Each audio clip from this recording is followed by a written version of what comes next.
할렐루야, 여러분 안녕하십니까? 김창범 목사입니다. 오늘 구약 4권 가스펠 프로젝트 12과 함께 나눠보도록 하겠습니다. 자, 오늘 12과는요, 욥이 고난의 딜레마를 경험하다라는 제목으로 되어 있습니다. 인생이라는 것은 고난을 전제하고 있다라고 말씀드릴 수 있을 것 같습니다. 그런데 문제는 누구에게나 다가오는 그 고난을 어떻게 대하고 그 고난을 관리하느냐, 그것이 더 중요하다라는 것을 우리는 오늘 이 욥기의 말씀들을 통해서 느낄 수 있다라고 생각합니다. 실제로 이 지혜문학인 욥기는요, 선하게 살아감에도 다가오는 그 고난에 대해서 질문을 던지고 우리가 과연 어떤 방향으로 살아가야 할지 그 통찰력을 알게 해주는 그런 부분이라고 여러분들 생각하시면 될 것 같습니다. 자, 그러면 첫 번째 주제, 선한 사람이 왜 고난을 당합니까? 욥기 1장 6절에서 12절, 20절에서 22절까지의 말씀인데요. 네, 먼저 9절에서 12절을 먼저 한번 읽어보겠습니다. 사탄이 야훼께 대답하여 이르되 욥이 어찌 까닭 없이 하나님을 경외하리이까?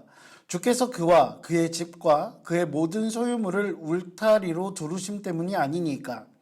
주께서 그의 손으로 하는 바를 복되게 하사 그의 소유물이 땅에 넘치게 하셨음이니이다. 이제 주의 손을 펴서 그의 모든 소유물을 치소서.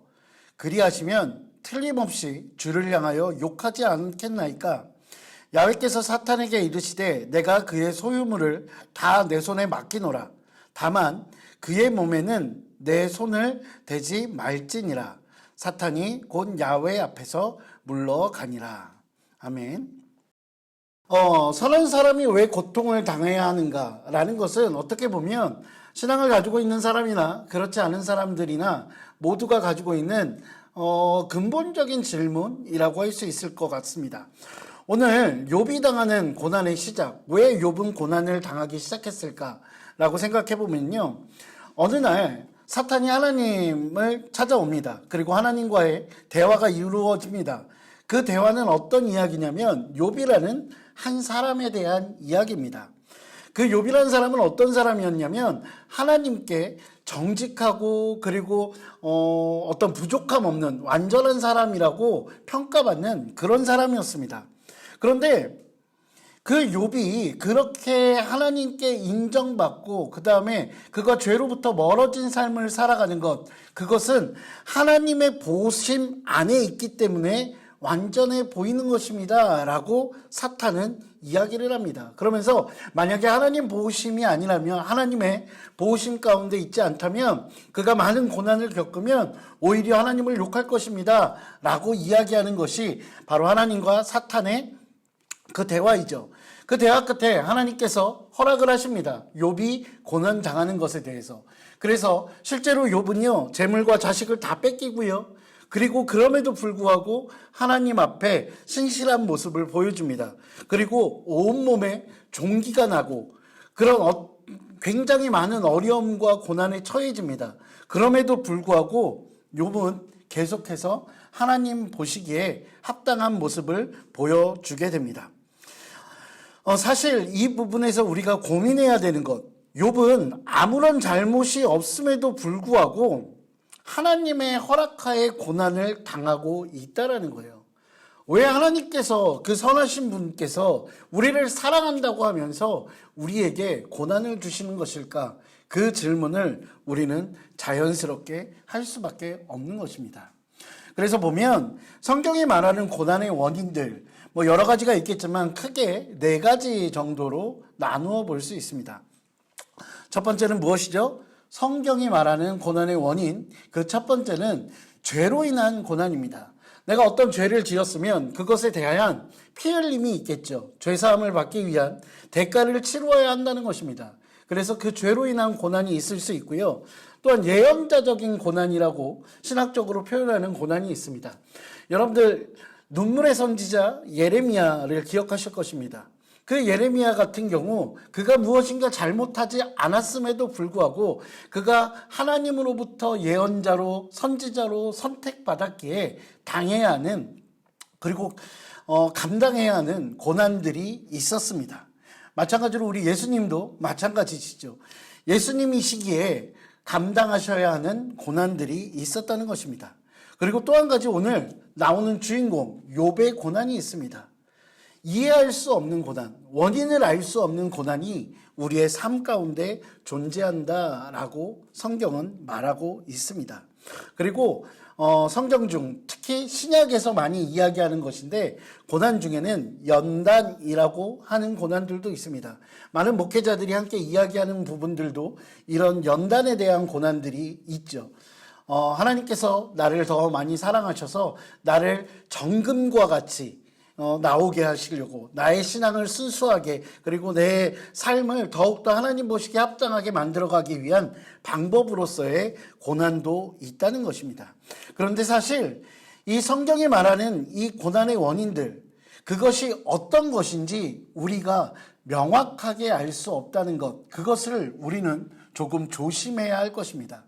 그래서 누군가의 고난을 보며 우리가 저 사람의 고난은 이것이야 라고 명확하게 규정짓는 것 그것은 우리로 하여금 큰 실수를 할 수 있게 하기 때문에 조금 더 조심스럽게 생각하셔야 될 것 같습니다. 그리고 오늘 이 부분에서 신앙의 동기라는 부분을 한번 생각해 보고 싶습니다. 여러분 오늘 사탄이요 그 욥에 대해서 이야기를 하면서 하나님께 뭐라고 이야기하죠? 저 욥이라는 사람이 고난당한다면 하나님을 욕할 것입니다. 하나님께서 보시기에 하나님께서 그를 잘 보호하고 계시기에 울타리 안에 거하고 있기에 그가 하나님을 섬기고 신앙을 가지고 있습니다 라고 사탄은 이야기합니다. 그런데 과연 우리의 신앙은 우리가 편안한 삶을 살기 위한 것인지 아니면 그저 하나님에 대한 그 의미로 우리가 신앙생활을 하는지 살펴보아야 할 것입니다. 내 삶이 잘 되는 것 그것만을 목적으로 삼고 우리가 신앙생활을 한다면 사탄이 말하는 그 신앙과 다르지 않을 것 같습니다. 두 번째입니다. 욥이 친구들의 잘못된 조언에 답했습니다. 욥기 16장 1절부터 5절 18절부터 22절까지의 말씀인데 오늘은 2절 말씀과 18절부터 22절까지의 말씀을 함께 보도록 하겠습니다. 이런 말은 내가 많이 들었나니 너희는 다 재난을 주는 위로자들이로구나. 욥이 친구들에게 한 이야기입니다. 그리고 18절부터 보겠습니다. 땅아 내 피를 가리지 말라. 나의 부르짖음이 쉴 자리를 잡지 못하게 하라. 지금 나의 증인이 하늘에 계시고 나의 중보자가 높은 데 계시니라. 나의 친구는 나를 조롱하고 내 눈은 하나님을 향하여 눈물을 흘리니 사람과 하나님 사이에와 인자와 그 이웃 사이에 중재하시기를 원하노니 수년이 지나면 나는 돌아오지 못할 길로 갈 것임이니라. 아멘. 욥의 친구들은 욥에게 많은 조언을 하죠. 그런데 그 조언들이 바른 조언이냐라고 생각해 보면 그렇지는 못한 것 같습니다. 저는 욥의 친구들이 그 욥을 위로한다라고 하며 이야기하는 그 모든 것들이 위로라는 이름의 또 다른 폭력이라는 생각들을 하게 됩니다. 욥의 친구들은요, 고난당하고 있는 그 욥에게 다가와 나름대로 자신들이 할 수 있는 위로의 말을 그리고 많은 조언들을 하게 됩니다. 그런데 그 조언들이 전혀 틀렸다라고 말할 수는 없어요. 그러나 그것이 다 실제로 정말로 적절한 위로가 되었느냐라고 보면 그렇지 못하다는 것입니다.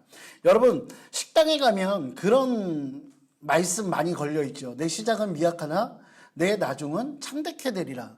바로 욥의 친구들이 욥을 위로하면서 했던 이야기입니다. 욥아, 네가 지금 고난당하고 있잖아. 그런데 네가 하나님 앞에 너의 잘못을 회개하면 지금 시작은 미약하지만 네 나중은 훨씬 더 복된 삶을 살게 될 거야 라는 위로죠. 사실은 이 욥기라는 성경은 지혜 문학의 하나이거든요. 그러다 보니 가장 지혜로운 말들 중 어떤 질서 중 인과응보라는 것이 있습니다. 원인 없는 결과가 없다는 것입니다. 그래서 욥이 당하고 있는 고난, 그 고난은 그 원인이 욥의 잘못에 있다라고 친구들은 이미 생각하고 있는 것이죠.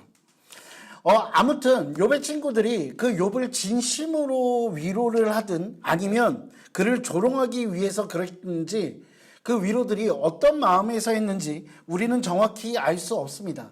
그러나 분명한 것은 그들의 말이 그리고 그들의 조언이 욥에게 위로가 되지는 못했다라는 것입니다. 앞에서 말씀드렸던 것처럼 고난의 원인, 그 고난의 원인을 우리가 함부로 생각하고 결정해버리는 것, 그것은 오늘 이 욥의 친구들이 저지른 잘못과 같은 그런 잘못을 저지를 수 있다는 것, 그것을 항상 우리는 기억해야 할 것입니다. 자, 그리고 두 번째로 좋은 친구. 욥에게는 정말로 위로가 되는 누군가가 필요했겠죠. 그런데 그의 친구들은 좋은 친구가 되어주지는 못했다는 것입니다. 욥에게 있어서 정말로 좋은 친구, 좋은 위로자가 될 수 있는 사람이 있었을까요? 아마 그렇지 못했을 것입니다. 그러나 여러분, 우리 주 예수 그리스도, 그 예수님만이 우리의 좋은 친구요, 우리의 완전한 위로자, 완전한 친구가 되실 수 있다는 것입니다. 그런데 한편으로 그래, 예수님만 우리의 완전한 친구가 되어주실 수 있어 라고 생각하고 그것을 우리가 누리기만 하는 것은 조금 문제가 있다라고 생각합니다. 예수님께서 우리에게 좋은 친구가 되어주셨고 완전한 친구가 되어주신 것, 그것을 우리가 기억하고 우리 역시 누군가에게 좋은 친구 그리고 좋은 위로자가 되기 위해서 노력하는 삶을 살아야 할 것입니다. 세 번째입니다. 하나님이 욥과 친구들에게 말씀하셨습니다. 욥기 40장 1절부터 5절 그리고 42장 7절부터 9절까지의 말씀입니다. 이 중에서 오늘 먼저 욥기 40장 1절부터 5절까지의 말씀을 함께 보도록 하겠습니다. 야훼께서 또 욥에게 일러 말씀하시되 트집 잡는 자가 전능자와 다투겠느냐? 하나님을 탓하는 자는 대답할지니라. 욥이 야훼께 대답하여 이르되 보소서 나는 비쳐나오니 무엇이라 주께 대답하리이까? 손으로 내 입을 가릴 뿐이로소이다. 내가 한번 말하였사온즉 다시는 더 대답하지 아니하겠나이다. 하나님께서 욥에게 말씀하셨고 그 욥이 또한 하나님께 이야기하는 그런 장면입니다. 그리고 42장 7절부터 9절까지의 말씀은 하나님께서 그 욥의 친구들에게 하시는 말씀입니다. 야훼께서 욥에게 이 말씀을 하신 후에 야훼께서 대만 사람 엘리바스에게 이르시되 내가 너와 내 두 친구에게 노하노니 이는 너희가 나를 가리켜 말한 것이 내 종 욥의 말같이 옳지 못함이니라. 그런즉 너희는 수소 7과 순양 7을 가지고 내 종 욥에게 가서 너희를 위하여 번제를 드리라. 내 종 욥이 너희를 위하여 기도할 것인즉 내가 그를 기쁘게 받으리니 너희가 우매한 만큼 너희에게 갚지 아니하리라. 이는 너희가 나를 가리켜 말한 것이 내 종 욥의 말같이 옳지 못함이라. 이에 대만 사람 엘리바스와 수아 사람 빌닷과 나아마 사람 소발이 가서 야훼께서 자기들에게 명령하신 대로 행하니라. 야훼께서 욥을 기쁘게 받으셨더라. 아멘. 먼저 40장 4절과 5절을 보면 욥의 하나님에 대한 첫 번째 응답이 나옵니다. 그러니까 어떤 상황이냐면 욥이 계속해서 고난당하고 그것에 대해서 하나님께 기도하고 간구하고 질문합니다. 그리고 오늘 읽으셨던 본문 앞에 39장에서는 하나님께서 욥에게 이야기를 해주십니다. 그 이야기를 들은 하나님께서 응답해 주신 것을 들은 그 욥이 하나님께 자신의 마음을 이야기하는 것이 바로 40장 4절과 5절입니다. 39장에서 하나님께서는 욥에게 왜 나는 이렇게 고통당하고 있습니까? 라고 질문했을 때 하나님께서는 내가 이래서 너에게 고통을 주는 것이야, 너에게 고난을 허락한 것이야 라고 속 시원하게 이야기해 주시지는 않습니다. 오히려 하나님께서는 욥에게 반문하시고 질문하십니다. 세상의 이치가 어떤 것이냐, 그리고 내가 어떤 존재이냐 라고 하나님께서 전능자 하나님의 이치대로 이 세상이 돌아가는 것을 가르쳐 주십니다. 이에 욥이 대답하는데 그 뉘앙스가 굉장히 독특하죠. 하나님, 저는 더 이상 이제 말하지 않겠습니다. 내 입을 손으로 가리겠습니다 라고 이야기를 합니다. 얼핏 보면 욥이 하나님께 삐진 것 같은 그런 모습들, 불경한 모습들처럼 여겨질 수도 있는 뉘앙스가 담겨 있습니다. 그런데 여러분들 본문에서 그 욥이 입을 막겠다라고 이야기를 합니다. 그 입을 막겠다는 것은 복종하고 굴복하겠다라는 그 당시의 문화에서의 의미가 담겨 있습니다. 그런데 그렇게 굴복하고 내가 더 이상 하나님의 말에 토달지 않겠습니다라고 하는 그 욥에게 하나님께서는 이후로도 계속해서 질문하시고 더 많은 대답을 원하십니다. 왜 그러셨을까요? 아마도 하나님께서 원하시는 알맞은 대답 그리고 완전한 대답이 나오지 않았기 때문이 아닐까라고 생각합니다. 저는 이 부분을 보면서 그런 생각이 듭니다. 하나님께서 우리에게 원하시는 것, 그것은 순종이라는 것 분명 맞습니다. 그리고 많이 우리가 순종의 신앙에 대해서 이야기를 합니다. 그런데 하나님께서 우리에게 원하시는 것은 소극적인 순종, 그것만을 원하시는 것이 아니라 더욱더 적극적으로 하나님 앞에 이야기하고 하나님과 대화하고 하나님께 질문하는 그런 노력하는 모습, 신앙이 더 굳건해지기 위해 노력하는 그런 모습들을 원하시는 것이 아닐까라는 생각을 이 본문을 보면서 해보게 됩니다. 두 번째로 하나님 앞에 겸손. 욥의 친구들을 하나님께서는 책망하십니다. 왜 그러셨을까요? 그들이 겸손하지 못했기 때문입니다. 그가 욥을 이야기하고 욥에게 조언을 해주면서 많은 이야기를 하죠. 그들이 생각하기에 그것이 정답이다라고 생각하고 이야기를 해주는 것입니다. 그런데 하나님께서는 이것을 겸손하지 못하다라고 이야기하십니다. 독일의 어떤 신학자는 우리 하나님을 표현하는 데 있어서 뭐라고 말씀하시냐면 하나님은 절대 타자다라는 이야기를 합니다. 절대 타자, 절대로 내가 하나님의 뜻을 이해할 수 없는 존재다라는 의미가 담겨 있습니다. 이 이야기는 우리는 하나님의 뜻을 전부 헤아릴 수 없는 존재라는 것입니다. 때로는 이해할 수 없는 하나님의 우리의 삶의 개입, 그 앞에서 우리는 겸손히 하나님의 뜻을 구하며 걸어 나가야 한다라는 것입니다. 그래서 겸손한 자세, 그리고 우리가 신앙 공동체 안에서 누군가를 가르치고 지적하기보다는 그들의 아픔을 함께 공감해주고 함께 나누는 자, 그것이 하나님께서 우리 신앙인들에게 원하는 것이 아닐까라는 생각을 해봅니다. 세 번째로 고난의 가치. 참 안타까운 말이죠. 고난이라는 것은 별로 내 삶에 다가오지 않았으면 하는 것입니다. 그럼에도 불구하고 앞서 말씀드린 것처럼 고난이라는 것은 반드시 우리의 삶에 다가오는데, 그럼에도 그 고난이 가치 있는 것은 하나님께서는 고난 당하는 자에게 함께 해주신다는 것입니다.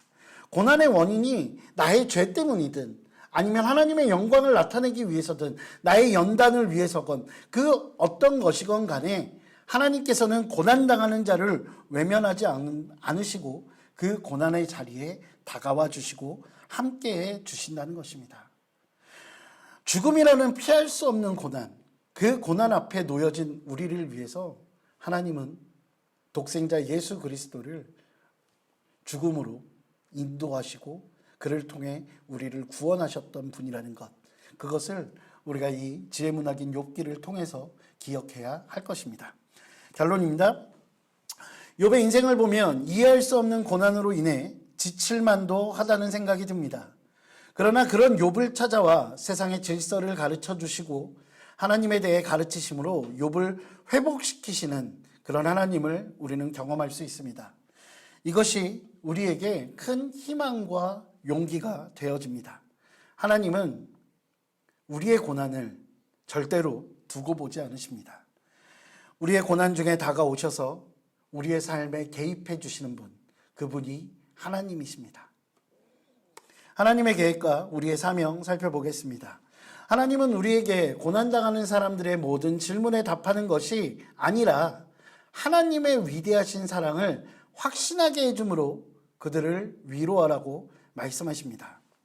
그래서 고난 가운데, 내가 좋을 때만이 아니라 내가 고난 가운데 있을 때에도 복음을 전하도록 하겠습니다. 그리고 내 의가 아니라 예수 그리스도의 모습으로, 예수 그리스도의 의로, 예수 그리스도의 마음으로 다른 사람을 위로하는 삶을 살겠습니다. 예수님이 우리의 친구가 되어주신 것처럼 우리도 우리 공동체 안에서 서로에게 진정한 친구가 되어주도록 노력해야 할 것입니다. 기도하시겠습니다. 사랑과 은혜가 풍성하신 아버지 하나님, 오늘 이해할 수 없는 고난 앞에서 절망하기도 하고 하나님 앞에 절규하기도 했던 그 욥의 모습을 우리는 살펴보았습니다. 하나님, 그러나 하나님의 그 가르치심 앞에서 욥은 하나님의 뜻을 헤아리려고 노력하고 그리고 그에 순종하여 아버지 하나님 올바른 더욱더 건강한 영적인 상태로 나아갔던 것을 우리는 배우게 됩니다. 하나님, 우리도 욥과 같이 알 수 없는 많은 고난들이 다가옵니다. 그 고난 앞에서 절망하고 쓰러지고 그 자리에 주저앉는 것이 아니라 우리와 동행해 주시고 고난 가운데 우리와 함께하여 주시는 하나님으로 인해 더욱더 소망을 가지고 다시 일어서는 자 될 수 있도록 주께서 인도하여 주시옵소서. 주님 감사합니다. 이 모든 말씀 우리 주 예수 그리스도 이름으로 기도합니다. 아멘. 할렐루야. 오늘 준비한 내용은 여기까지고요. 네, 그럼 감사합니다. 그러면 우리 다음 시간에는 구약 4권 가스펠 프로젝트 마지막 단원으로 함께 만나 뵙도록 하겠습니다.